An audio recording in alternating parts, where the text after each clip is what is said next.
Find ourselves with a scripture today. It's written by Peter. And amazingly enough, I didn't realize just how complicated Peter can actually be.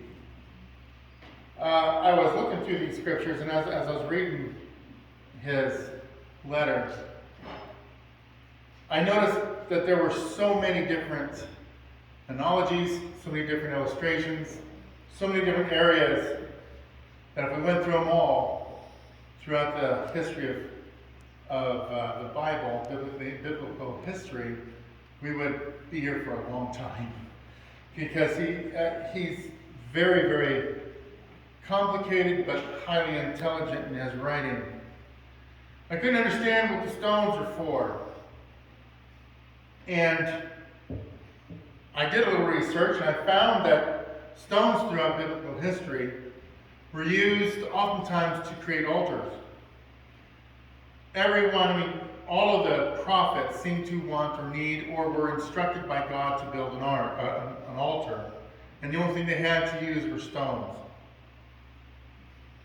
They were often used to represent an altercation with God, an encounter, or even just a sign of God's presence. Sometimes they put these stones, they stand them in specific order as a sign and as a symbol of those traveling that there was an encounter with God at that place.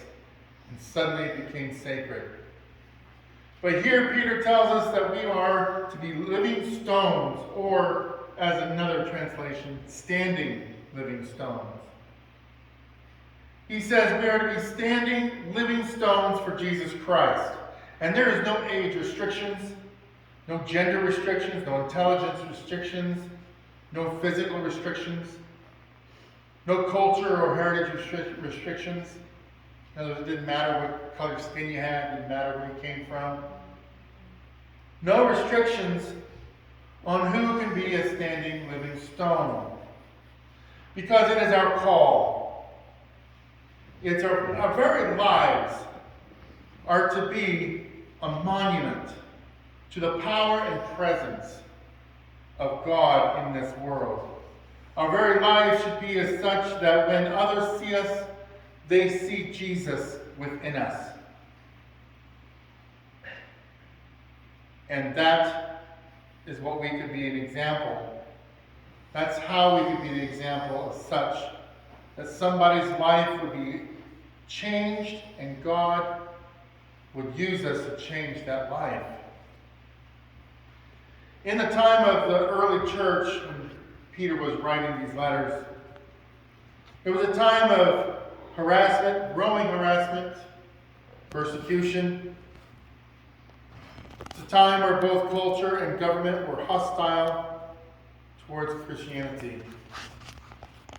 In some ways, we still have that even today. But unfortunately, we have to define Christianity today. Because there are people that feel that they are the religious right and skip the fact that they need to be God's stepping stones, God's standing living stones. They miss it. They miss out on it. But we find ourselves in the midst of hostility, but not comparing to what he had to go through back in those days of Peter and Paul. So to live for Christ at the time of Peter's writing, it was to live in the visibility or the visible way different from culture. And Peter understood the challenge they faced in being these standing stones, the standing living stones for Christ, with the groups of people that hated Christians. Peter himself saw Jesus being persecuted. He saw him being rejected by the power of this world, people in power. And we often find that in today. But at the same time, he also witnessed and it's seeing the triumph nature of Jesus Christ. And God, through Jesus Christ, had been with Peter all throughout his life. And yet he gives us this powerful image of what happens when we are together and chosen to be God's standing spiritual stones. And that we are to give our lives to Christ and know that God uses us in ways we may not understand. And he goes a little bit further. He explains on what it means to be standing living stones, using metaphors and images with the common denominator being the rock and the stone.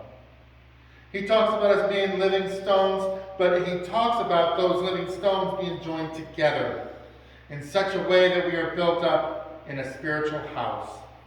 And that spiritual house is not only our individual life of faith, but also our community life of faith. Our individual life of faith and our community faith can be part of that life-changing encounter with God. You see, when someone tries to build a house, they don't do it alone. Even those that can build the house by themselves need help. When I was just a young kid, I was about 12, 13 years old, I was participating in a class called World of Construction. It was one of my favorite classes next to music. And it was really interesting how it was a team effort. We had certain people that was doing all the lifting. Some guys were doing all the hammering. Some of the women were doing all the electrical, except those that they couldn't handle. Everybody had a part. Everybody had one specific task. They don't do it alone, they do it as a team effort. And we notice even today, this may sound a little bit redundant, but we find ourselves, I don't know if you've ever experienced trying to make a phone call, trying to call up doctor's office or any kind of business, particularly those that are really large corporations. And you're on the phone and you're asked to press one prompt or another. You press that prompt, you got 8 more prompts. You press the prompt you're looking for, you got 5 more prompts. And you're sitting there for 15 minutes just pressing buttons, trying to get to somebody or trying to get to the department that you need. Because nobody does just one thing. They don't do all of it. Some do 1 or 2. But it's a team effort. Because doing it all can be too much for one person. We find ourselves as a church with the need of being together. You see, when Peter was talking about the sacred stones, he wasn't just talking about rocks. He was talking about sacred standing stones. But as the scripture tells us, the stones are visible to everybody. Some trip over it because they don't believe in the stepping stones.